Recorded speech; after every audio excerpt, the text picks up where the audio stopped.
त्या सरकारचं एक वैशिष्ट्य होतं. कोरोनाचा काळ जेवढं त्याच्यामध्ये बोलत जावं तेवढं त्याच्यावरतीच तो विषय जाईल. पण मुख्यमंत्री महोदय, मला आपल्याला एक विनंती करायची, जे माझ्याकडनं राहून गेलं त्या काळामध्ये करता येऊ शकलं नाही, त्या सगळ्या कालखंडाचं जर काही डॉक्युमेंटेशन केलं, त्याच्यामध्ये कोणत्याही व्यक्तीचं काही वैशिष्ट्य सांगण्याची आवश्यकता नाही, पण स्पॅनिश फ्लूच्या बाबतीत जसं कोणताही आपल्याला संदर्भ सापडत नाही, तसं विशेषतः कोरोना काळामध्ये महाराष्ट्राने काय काम केलं, कशी ट्रीटमेंट दिली, ऑक्सिजन कसा आणला, मास्क कसे मिळवले, कशी खबरदारी घेतली, माझे कुटुंब माझी जबाबदारी असेल आणि इतर सगळ्या गोष्टी असतील, हे सगळं जर का एकत्रित झालं तर पुढे अशी साथ येऊ नये, पण जर का आली तर आपण काय काय खबरदारी घ्यायला पाहिजे याचे एक मार्गदर्शन होईल, म्हणून माझी एक आपल्याला विनंती आहे. त्याच्यानंतर याला आयुष्यातलं एक समाधान मानावं अशी एक गोष्ट नक्की मी केली, ती म्हणजे कोणीही न मागता, कोणताही अभ्यास न करता आपल्या अन्नदात्याची मी कर्जमुक्ती केली. 2 लाखापर्यंतचं पीक कर्ज हे महाविकास आघाडीच्या सरकारच्या माध्यमातून मी केलं आणि त्याबद्दल मला नक्कीच एक समाधान आहे. कोणतेही त्याला त्रास न देता, अटीतटींचा सामना करायला न लावता 2 वेळा तो त्या केंद्रात गेल्यानंतर त्याच्या खात्यामध्ये पैसे जात गेले आणि तो कर्जमुक्त झाला. दुर्दैवाने नंतर कोरोनाची साथ आली, त्याच्यामुळे प्रोत्साहनपर राशी जी द्यायची असते ती राहिली, ती आता मला वाटतं आपलं सरकार देते. आणखीन एक चांगलं काम केलं ते म्हणजे गोरगरिबांसाठी शिवभोजन. आता त्याची परिस्थिती काय मला कल्पना नाही, पण 10 रुपयामध्ये शिवभोजन देणं हे सुरू केलं आणि त्याची अंमलबजावणी 2.5 वर्ष तरी आम्ही करून दाखवली होती.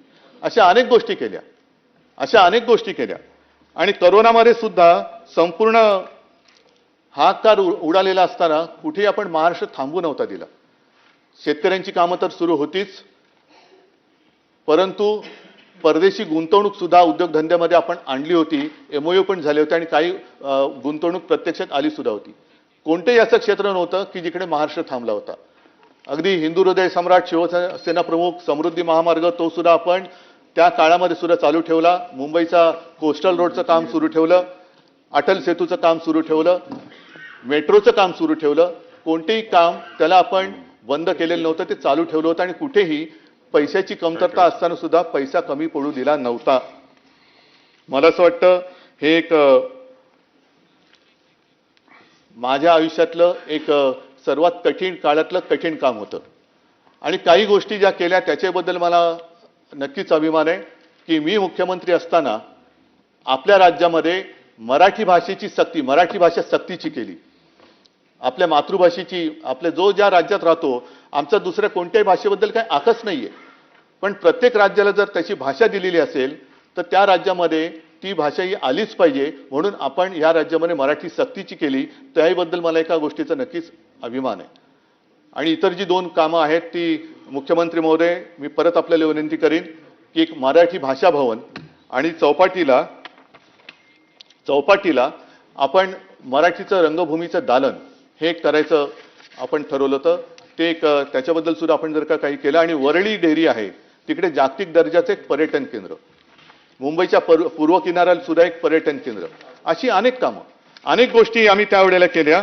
आणि साहजिकच आहे की ही कामं करत असताना शेवटी पैशाची चणचण, पैसा कमी पडता कामा नये, त्याचा जमा खर्च हा कसा करायचा हे एक फार मोठं काम असतं. आणि तिथे आता माननीय उपमुख्यमंत्री जी आपण जे बोललात, अजितदादा यांनी खंबीर साथ मला दिली. त्याच्यामुळे त्यांचं सहकार्य हे मी कधीच विसरू शकत नाही.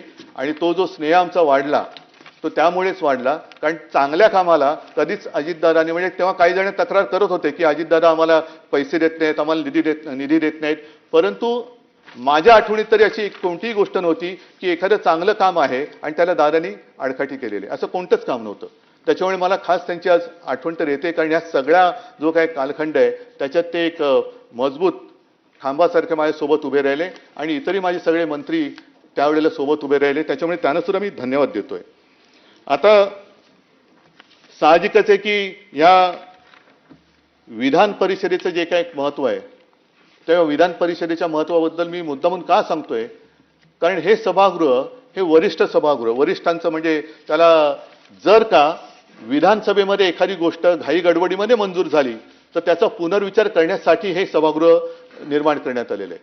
आणि या सभागृहामध्ये साधारणतः कोण येतं तर विविध क्षेत्रातले जे सामाजिक आता आपण ज्यांचा उल्लेख केला आजही आहेत, नाही याच्यातला भाग नाही, पण याच्यामध्ये साहित्यिक आहेत, विचारवंत आले पाहिजेत, शिक्षक मतदारसंघातून येतात, त्याच्यानंतर काही समाजसेवक आहेत, विविध क्षेत्रातले जे मान्यवर आहेत की ज्यांच्याकडनं काहीतरी विचार आपण घ्यावेत आणि आपल्या कारभारात सुधारणा करावी, असे विचारवंत हे मग नामनिर्देशित असतील किंवा त्यांच्या वेगवेगळ्या मतदारसंघातल्या निवडणुकांमधून असतील, हे या सभागृहात अपेक्षित असतात. आणि या सभागृहामध्ये ठीक आहे, आज आम्हाला निरोप देत आहेत, प्रत्येक जण इकडे येतो आणि काही ना काहीतरी देऊन जातो. आम्ही काय दिलं हे आम्ही काय सांगण्यासारखी गोष्ट नाही, ते जर काय दिलं असेल तर काय असेल ते असेल. पण यापूर्वी जे सदस्य या सभागृहात येऊन गेले आणि त्यांनी ज्या काही गोष्टी इकडे दिलेल्या आहेत, माझी आपल्याला विनंती आहे की मी एकूण जे काही मधल्या काळामध्ये सगळा कारभार बघतोय, याही सभागृहाचा, खालच्याही सभागृहाचा, सदस्य जे निवृत्त होत आहेत त्यांना आपण निरोप जरूर द्यायला पाहिजे, कारण ती त्यांची तेवढी टर्मच असते. पण आजपर्यंत ज्या दिग्गजांनी जे आपल्याला संस्कार दिलेत आणि परंपरा दिले, त्याला मात्र या सदस्यांनी, जसं हे सभागृह कधी विसर्जित होत नाही, तसंच त्यांनी दिलेले संस्कार आणि परंपरा याला सुद्धा आपण कधी निरोप देता कामा नये, ह्याची खबरदारी आपण सगळ्यांनी घ्यायला पाहिजे. आणि या सभागृहामध्ये जर का थोडीशी एक जुनी नामावली काढली तर अगदी सुरुवातीपासून पद्मभूषण शकुंतला परांजपे, रँगलर परांजपे यांच्या कन्या, ज्यांनी स्त्री महिला क्षेत्रामध्ये फार महत्त्वाचं काम केलं, विशेषतः कुटुंब नियोजन असेल आणि महिला शिक्षण असेल, याच्यावरती त्यांचं योगदान फार महत्त्वाचं आहे. म्हणजे त्यांनी एकूण महिला हक्क, कुटुंब नियोजन, शिक्षण, आरोग्य याच्यावरती त्यांनी सुद्धा प्रभावी भाषणं आणि काही लोकसंख्या नियंत्रणाला त्या धोरणाला आकार देण्याचं काम त्यांनी केलं. त्याच्यानंतर असे अनेक जण आहेत.